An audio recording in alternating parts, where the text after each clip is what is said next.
gusto volver a verlos el día de hoy en este tu programa En Mis Zapatos, el cual es posible gracias a la colaboración del Canal 28, Televisión Inteligente. Hoy vamos a hablar de cómo fomentar la cultura de la paz a través de la mediación escolar es sumamente importante. Y para ello contamos con la presencia de la doctora Reina Lisette Vázquez Gutiérrez, quien es profesora investigadora de la Facultad de Derecho de la Universidad Autónoma de Nuevo León. Muchísimas gracias por estar con nosotros el día de hoy. Al contrario, muchísimas gracias a ustedes por la invitación y muchas felicidades por este programa. No, hombre, gracias por darse el espacio dentro de esta pandemia que es también todo un tema, ¿verdad?, a tratar y que ya lo platicaremos también de cómo ha afectado dentro de las instituciones educativas para también el fomentar la cultura de paz y la socialización que platicábamos fuera de cámaras, que es sumamente importante. Exacto. Pero el tema de día de hoy, que tiene mucho que ver, es pues la mediación escolar. Como sabemos que, bueno, en el artículo 3 de la Constitución Política de los Estados Unidos Mexicanos contamos con el derecho a la educación, ¿verdad? Y dentro de la educación no solamente se busca los conocimientos, sino también no nada más el saber hacer, sino el ser, ¿verdad? Exacto. Que eso es parte importante de la convivencia diaria dentro de las 3 instituciones socializadoras primarias, que son la familia, la escuela y la comunidad. ¿Cómo podemos impulsar estos mecanismos alternativos de paz a través de la mediación dentro de las instituciones educativas y cómo ha empezado esto para conocer un poquito la historia? Sí, como decías, es un tema sumamente relevante porque yo creo que aquí el punto clave es, tenemos derecho a la educación universal, pero hay que manejarla como formación y una formación integral, ¿no? Y ahí ya le damos este cambio de transmisión de conocimientos a constitución de un ser humano que finalmente integra una sociedad, que si estamos hablando de educación básica, preescolar, primaria, secundaria, pues en un futuro van a ser padres de familia, madres de familia, entes laborales. Entonces, ese punto clave de formar, ¿no? No nada más de educar. Y fíjate que cuando nace la denominada mediación escolar, nace en Estados Unidos, nace en la década de los 60, es decir, es un movimiento de hace mucho tiempo. Se impulsa por algunas organizaciones, principalmente organizaciones civiles, organizaciones sociales, que pretenden impulsar dentro de los institutos educativos alguna estrategia para minimizar lo que hoy conocemos como bullying, que en ese momento se decía acoso, ¿no? Entonces, había actos de violencia contra determinados grupos raciales, socioeconómicamente ubicados a diferente de otra población estudiantil, etcétera, etcétera. Y ciertas organizaciones se unen con organizaciones religiosas y comienzan a planear estas estrategias para ver cómo formaban dentro de los institutos algún mecanismo que pudiera minimizar la violencia, ¿no? o reducirla a su menor potencia. Y de esa forma dan con programas que habían sido como pininos, por llamarlo de alguna manera, y los empiezan a estudiar y dicen, bueno, los menores, los estudiantes tienen la capacidad de solucionar conflictos por ellos mismos y empiezan a impulsar lo que denominaron mediación escolar, que hay que hacer también aquí un punto importante, entre pares. Ellos son el movimiento que defiende que la mediación escolar es entre pares. ¿Por qué? Porque tienen el mismo código comunicacional, tienen las mismas formas verbales y no verbales, entonces eso hace que entre ellos sea más fácil buscar un acuerdo. A diferencia que si hacemos la mediación escolar, por ejemplo, con una autoridad, inhibimos la comunicación de los estudiantes y eso puede bajar la posibilidad de los acuerdos. Claro, esto no quiere decir que las autoridades no están involucradas, sino que más o menos son los principios fundamentales, ¿no? Sin embargo, bueno, el tiempo transcurre y en la década de los 90 aproximadamente se formaliza fuerte lo que es la mediación escolar, ya dándose cuenta a nivel internacional que Inglaterra, Francia, Italia, Estados Unidos, Canadá, ya tenían programas más formales de esto y ya capacitaban específicamente mediadores escolares que funcionaran como terceros neutrales para buscar un acuerdo en determinado conflicto que hubiera sucedido entre compañeros de clase. Y capacitaban a los profesores, pero los profesores los capacitaban como contenedores, detectores y ahora sí que como gestionadores de los conflictos, ¿no?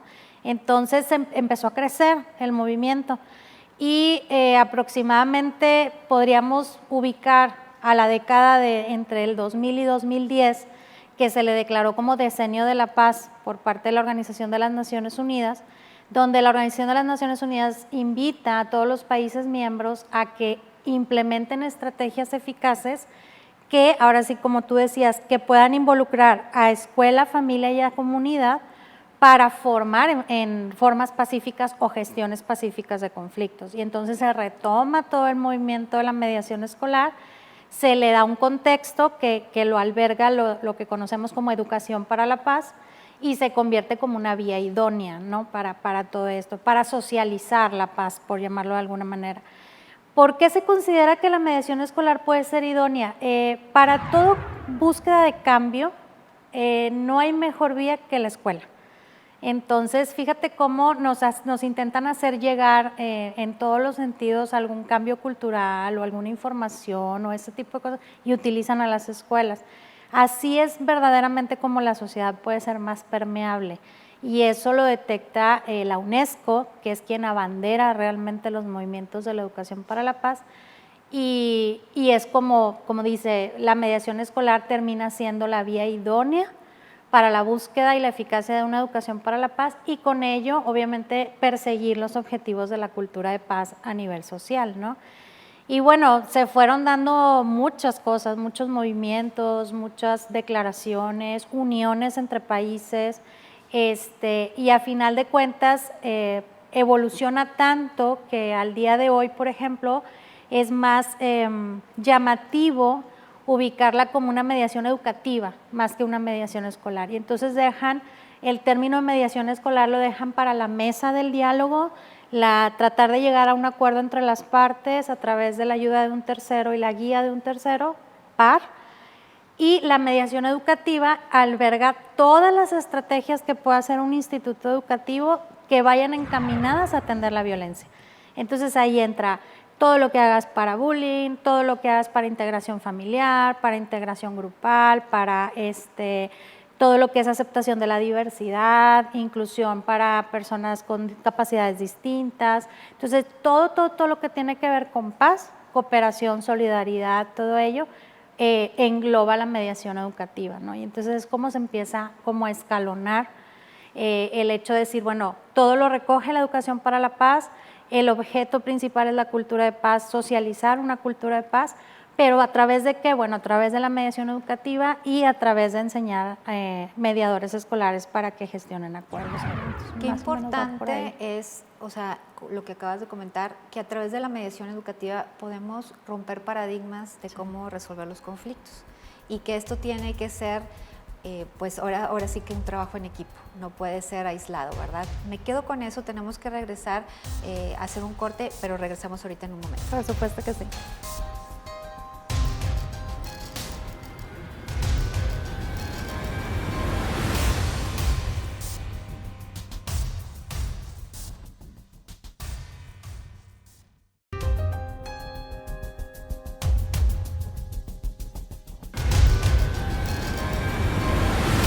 De regreso en tu programa En Mis Zapatos y estamos hablando de la mediación educativa con la doctora Reina Vázquez.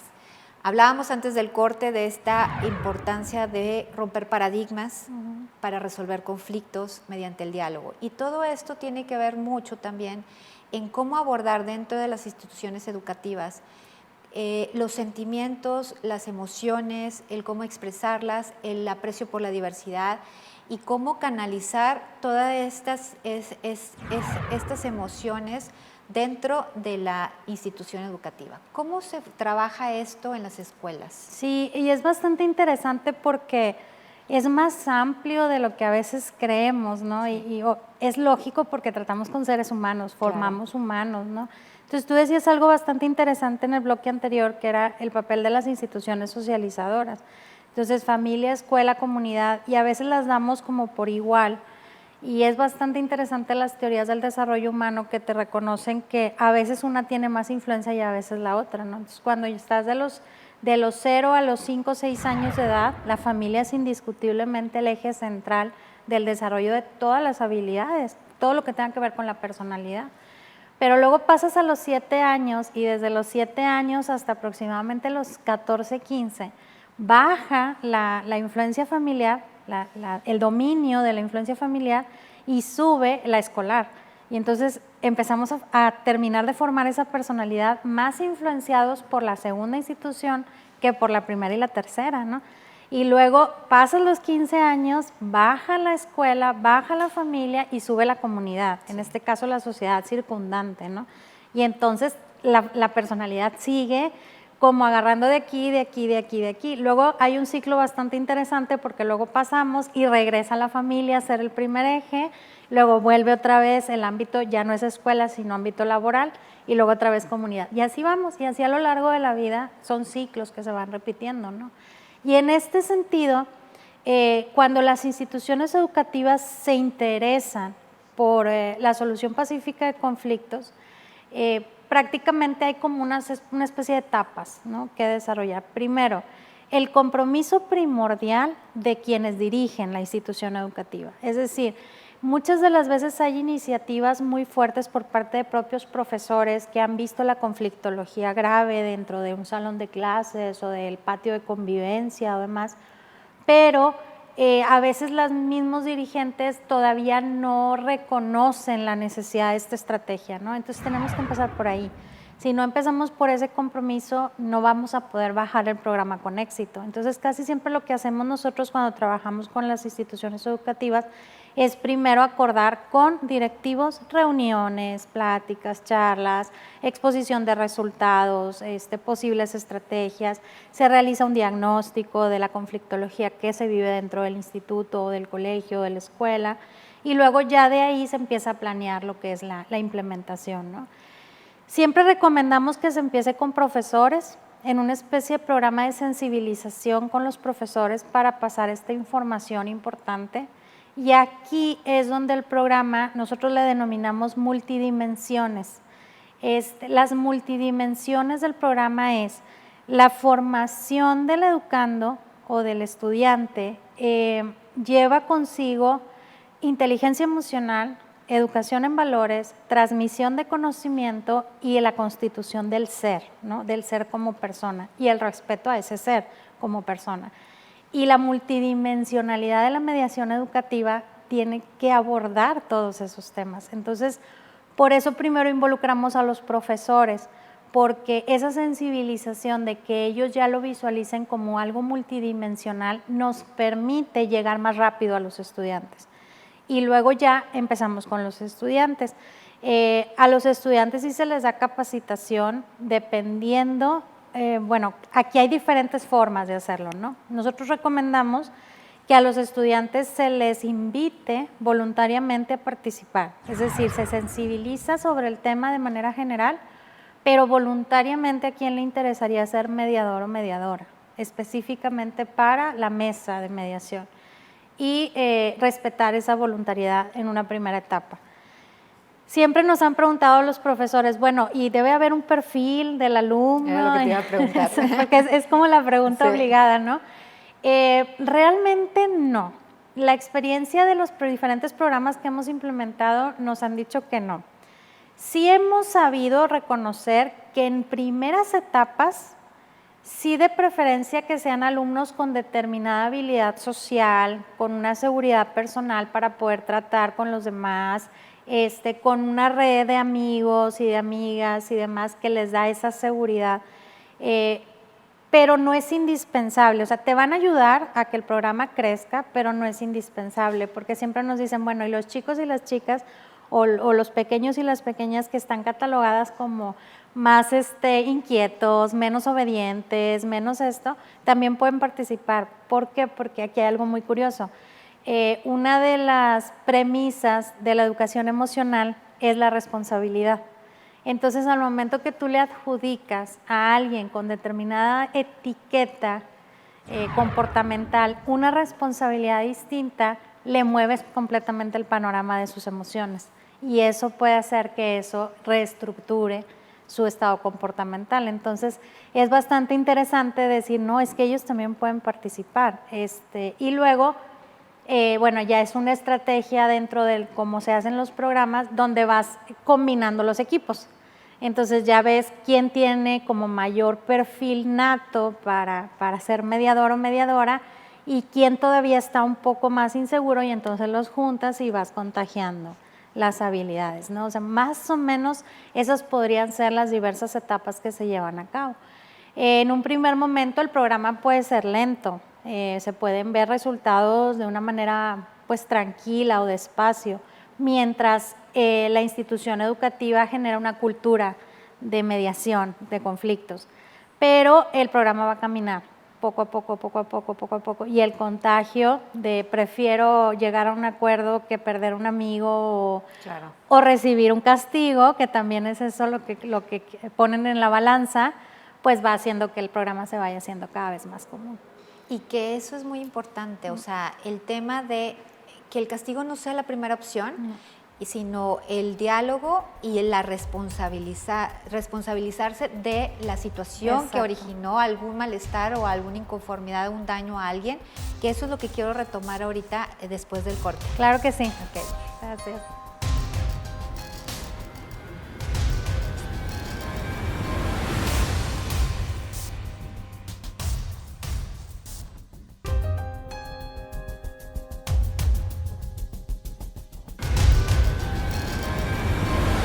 Gracias por continuar con nosotros en tu programa En Mis Zapatos. Estamos hablando de la mediación educativa y antes del corte platicábamos con la doctora Reina sobre esta cultura de paz, de resolver los conflictos, de ayudar a los alumnos y a la comunidad estudiantil a hacer un cambio de paradigma en la resolución de conflictos.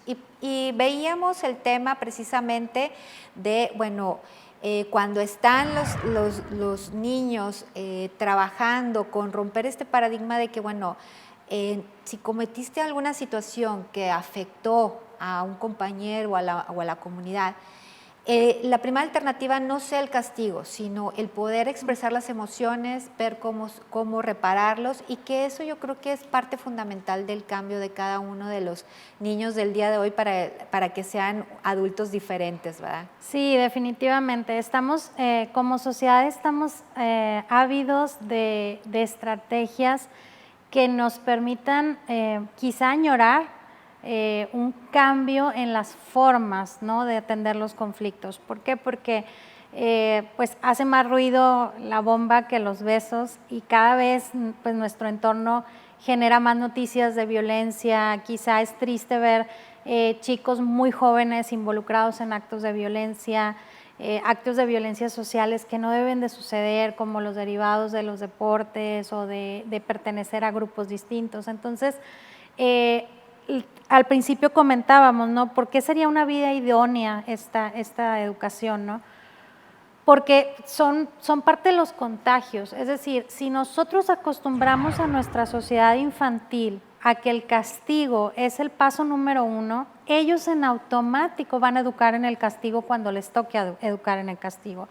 Y quizá lo vemos con generaciones anteriores y padres de nosotros, y nosotros como padres a veces inconscientemente vamos trasladando lo que, pues así fue conmigo y yo lo voy trasladando, ¿no? Cambios sociales y culturales se pueden dar hasta en más de una década.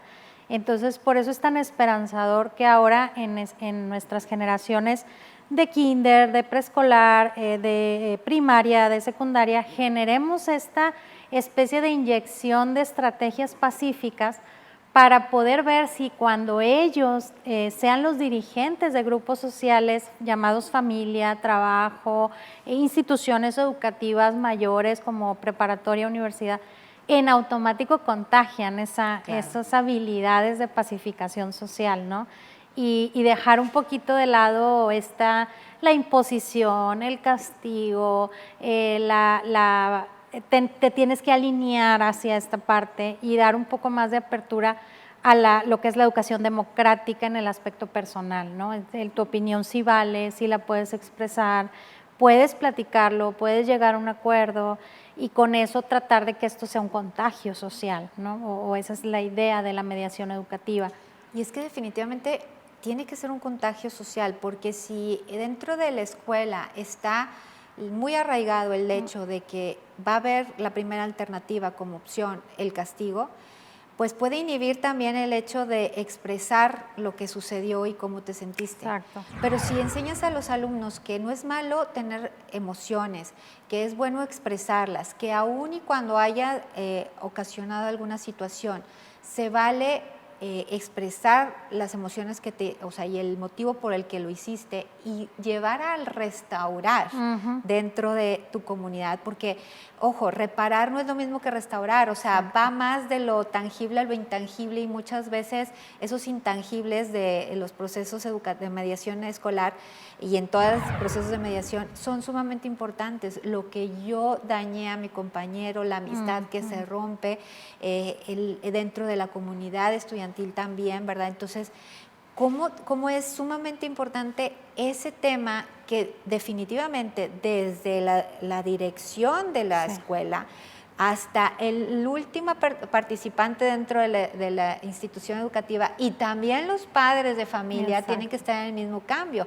O sea, tú comentabas ahorita fuera de cámaras el hecho de cómo en los niños, al momento de llevarlo y replicarlo a las casas, los padres, ahora resulta que fue un cambio, ahora tu hijo te dice cómo dirigirte a tu esposo o al papá o a la mamá de una manera más asertiva, ¿verdad? Y eso también a mí me ha tocado y he sido testigo en el hecho de que cuando capacitamos primero a alumnos y maestros, luego los padres de familia se acercaban para decir, oye, enséñame lo que les enseñaron a mis hijos porque me está diciendo cómo dirigirme de una manera más positiva al expresar mis emociones. Sí, claro, porque una de las premisas de esto de la mediación educativa es correcto tener emociones. Lo incorrecto quizá es cómo las expreso. Exacto. Yo te quiero enseñar cómo expresarlas, ¿no? Exacto. Y el hecho de decir, todos tenemos diferentes formas de expresarnos. Vamos a entendernos entre todos para saber qué es lo que estamos sintiendo. Entonces aquí transitamos, como tú decías, hacia lo moral, hacia la restauración moral. No es tanto si me rompiste algo, me lo tienes que pagar, sino es por qué el acto de generar esa ruptura de algo material, quizá porque el sentimiento o la emoción era de una no inclusión o una no participación en alguna actividad del grupo de amigos, ¿no? Y cómo canalizar lo que estoy sintiendo. Exactamente. ¿Verdad? Entonces, por eso te decía de las multidimensiones, ¿no? O sea, no se puede dejar solo una capacitación para la búsqueda de acuerdos, sino una capacitación en el manejo de las emociones, una sensibilización al tema de soy persona que piensa, que siente, que actúa, que se equivoca, pero también soy una persona con la capacidad de reconocer que me equivoco y que puedo cambiar mi forma de actuar. Se nos está terminando el tiempo, pero algo que desees compartir a las personas que nos están sintonizando para que se den la oportunidad de tener este cambio de paradigma en la cultura de paz. Pues nada más invitar a la gente a creer en esto, tanto la mediación educativa como todas aquellas formas de resolución pacífica de conflictos, y que se vuelvan para toda nuestra sociedad la primera alternativa. O incluso como bien están por ahora manejando las nuevas teorías, que ya no sea algo alternativo, ¿no? Que sea parte de nuestra cultura y que es paralelo a otras formas de resolución de conflictos, pero que siempre esté ahí, que siempre esté presente la paz. Y bueno, desde lo que nosotros manejamos de mediación educativa, optamos por una paz de carácter positivo, ¿no? Esa paz positiva de convertir en estilo de vida la forma de llegar a los acuerdos y con ello formar costumbres, y una vez que formemos costumbres se van a volver cultura. Pues muchísimas gracias por estar con nosotros. Gracias. Agradecemos que nos hayan acompañado el día de hoy, no sin antes solicitarles sus sugerencias y comentarios en las redes sociales y teléfonos que aparecen en su pantalla. Yo soy Marta Garza y esto fue En Mis Zapatos.